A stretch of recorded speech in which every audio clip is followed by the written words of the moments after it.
ఆయన మనం ప్రస్తుతానికి మరిపేడ బంగ్లా 13వ వార్డు కౌన్సిలర్ అభ్యర్థి బీఆర్ఎస్ పార్టీ బలపరిచిన అభ్యర్థి గంట్ల సుజాత గారు మనతో ఉన్నారు. ఈ 13వ వార్డుది ఎలాంటి డెవలప్మెంట్ కోసం బీఆర్ఎస్ పార్టీలో ఆ అభ్యర్థిగా పోటీ చేస్తారో వారిని అడిగి తెలుసుకునే ప్రయత్నం చేద్దాం. నమస్తే మేడం. నమస్తే మేడం, మీరు మొన్నటి వరకు మీరే అధికారంలో ఉన్నారు. ఈ బీఆర్ఎస్ పార్టీ అధికారంలో ఉంది. ఎక్కడ ఇట్లాంటి అభివృద్ధి కార్యక్రమాలు ఏమేమి చేశారు మేడం? ఇక్కడ వాటర్ సమస్య లేకుండా, డ్రైనేజీ సమస్య లేకుండా, ఎలాంటి వితంతులకి పింఛన్ అయినా, ఇండ్లు అయినా, ప్రతి ఒక్కటి రోడ్ల సమస్యలైనా వాళ్ళకి ఎలాంటి సమస్యలు లేకుండా ప్రతి ఒక్కటి మేము సహాయంగా చేయగలుగుతున్నాం. ఓకే మేడం, ఇక్కడ చాలా సమస్యలు ఉన్నాయి. ఎందుకంటే ప్రజలు మా దృష్టి తీసుకొచ్చిన సమస్యలు మేడం, వీధి కుక్కలు కానీ, తర్వాత కరెంటు స్తంభాలకు లైట్లు లేవంటున్నారు, కోతుల పెడతా ఉంది, డ్రైనేజీ వ్యవస్థ అస్తవ్యస్తంగా ఉంది. మొన్నటి వరకు మీరే ఉండి ఇవన్నీ ఎందుకు చేయలేకపోయారు అని చెప్పేసి అడుగుతున్నారు. ఏం చెప్తారు మేడం? ఇప్పుడు చేయలేకపోతుంటే ఈసారి అందరు కలిసి మమ్మల్ని గెలిపిస్తే ఈసారి మేము తప్పకుండా చేయగలుగుతాం. ఓకే మేడం, రెడ్డి నాయక్ గారి ఆధ్వర్యంలో ఎట్లాంటి అభివృద్ధి కార్యక్రమాలు చేసిండ్రు? ఇక్కడ రెడ్డి నాయక్ అభివృద్ధిలో అయితే అందరు అన్ని బాగానే చేసిండు కదండి.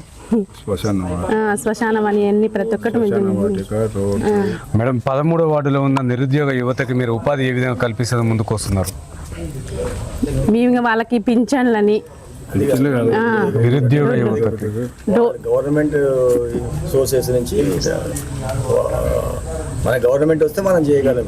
గవర్నమెంట్ లేదు కదా, గవర్నమెంట్ పైన అధికార పార్టీ కాంగ్రెస్ కాబట్టి మాది లేదు కాబట్టి వస్తే చేయగలుగుతాం. అధికార గవర్నమెంట్ లేనప్పుడు ఇక్కడ అభివృద్ధి ఎట్లా సాధ్యమైంది అనుకుంటున్నారు?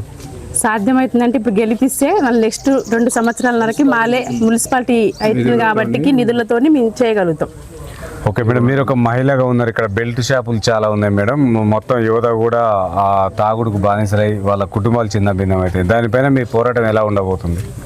నిర్మూలించడానికి ప్రయత్నం చేస్తాం. ఇక్కడ మహిళా నిరుద్యోగ యువతకు అంటే మహిళలకు ఎలాంటి ఉపాధి కల్పిస్తుంది ముందుకు వస్తున్నారు మేడం? ఈ ఉపాధి హామీలు అంటే అన్ని కల్పిస్తామండి.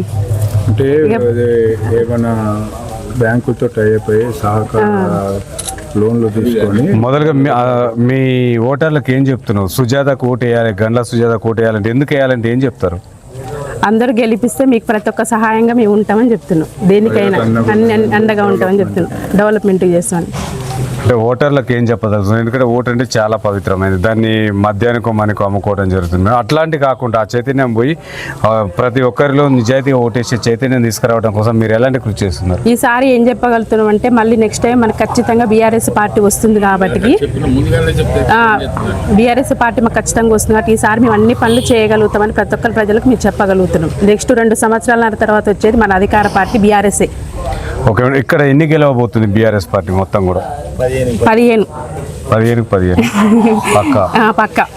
ఓకే, ఒక 13వ వార్డులోనే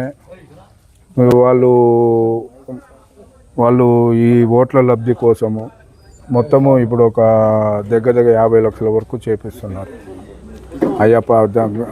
గత ప్రభుత్వంలో శాంక్షన్ అయిన పనులని ఇప్పుడు తీసుకొచ్చి 2 సంవత్సరాలు లేనిది ఇప్పుడు తీసుకొచ్చి ముందు పెడుతున్నారు వీళ్ళు ప్రభుత్వం. అంటే మీరు చేసిన అభివృద్ధి ఇప్పుడు ప్రజలకు చూపిస్తున్నారు అధికార పార్టీ. ఓకే సార్, మీరు 10 ఏళ్లలో చేసిన అభివృద్ధి కార్యక్రమాలు ఇక్కడ డోర్నకల్ ఎమ్మెల్యే గారి ఆధ్వర్యంలో ఎట్లాంటి అభివృద్ధి చేసింది సార్? మొత్తానికి కూడా ఆయనే మున్సిపాలిటీ తీసుకొచ్చారు. మొదటగా మున్సిపాలిటీ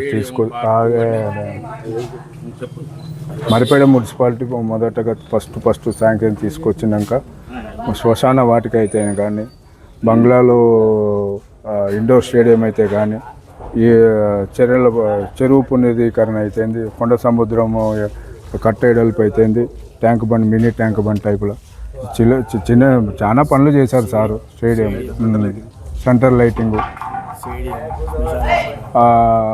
బంగ్లా దగ్గర కొన్ని సందులు ఉన్నాయి, ఇరుకు సందులను ఎడల్పు చేయటం జరిగినది. ఓకే సార్, 13వ వార్డులో మీరు గెలిచిన తర్వాత ఎలాంటి మార్పు రాబోతుందంటారు? మార్పు అంటే అండి, మేము చిన్నప్పటి నుంచి ఇదే వార్డులో ఉండి ఇదే వార్డులో పెరిగినాము.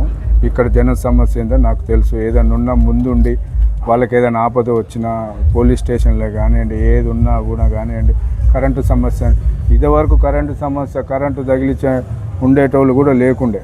ఏదైనా ఉన్నా ఫోన్ చేస్తే కూడా అది కూడా మేము కూడా 2-3 దూకులు మేమే ఫోన్ చేసి కొన్ని మేమే చేపించుకునే పరిస్థితి వచ్చింది. ఇప్పుడు మనం అధికారంలోకి వస్తే ఇప్పుడు మేము ఈ వార్డులో గెలిచి మా రెడ్డి నాయక్ గారి ఆశీస్సులతోని, నవీన్ గారి ఆశీస్సులతోని మాకు డిఆర్ఎస్ చైర్మన్ అభ్యర్థిగా ప్రకటించిండు. 13 వార్డులు మేము గెలుచుకొని ఆ పీఠం ఎక్కినాక దీన్ని ఇంకా డెవలప్ చేసుకొని ముందుకు తీసుకెళ్ళబడి పెండింగ్ పనులు కానీ కరెంటు స్తంభాలు మెయిన్గా ఎప్పుడో పురాతన స్తంభాలు అండి, అవన్నీ తీగలు ఆగి వంగిపోయినాయి.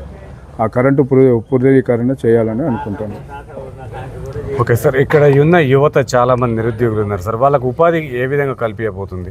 ఇప్పుడు అంటే సార్ ఇప్పుడు చాలా బీసీ లోన్లని కొన్ని వాళ్ళతోని బ్యాంకుతో టైఅప్ అయ్యి వాళ్ళకి ఏమైనా ఉపాధి అవకాశం లోను ద్వారా, ఆ లోను మన సబ్సిడీ లోన్ ద్వారా ఏమైనా ఎస్టీ కానీ బీసీ కానీ వాళ్ళకి ఏమైనా సబ్ లోన్స్ ఏమైనా ఇప్పించి వాళ్ళకు ఉపాధి కల్పించే అవకాశంలో ముందు ఉండాలని, ఎవరు ఖాళీ ఉండకుండా తమ పని తాను చేసుకుంటూ ఉండాలని ఆశిస్తున్నాం.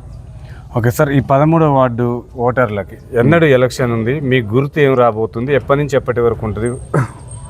ఎలక్షన్లు వచ్చి 11వ తారీఖు సార్, 11వ తారీఖు పొద్దున 7 గంటల నుంచి 5 గంటల వరకు మాది పార్టీ గుర్తు, కారు గుర్తు కోటేసి మీ అమూల్యం గుర్తేసి మాకు గెలిపించాలని కోరుకుంటున్నాం.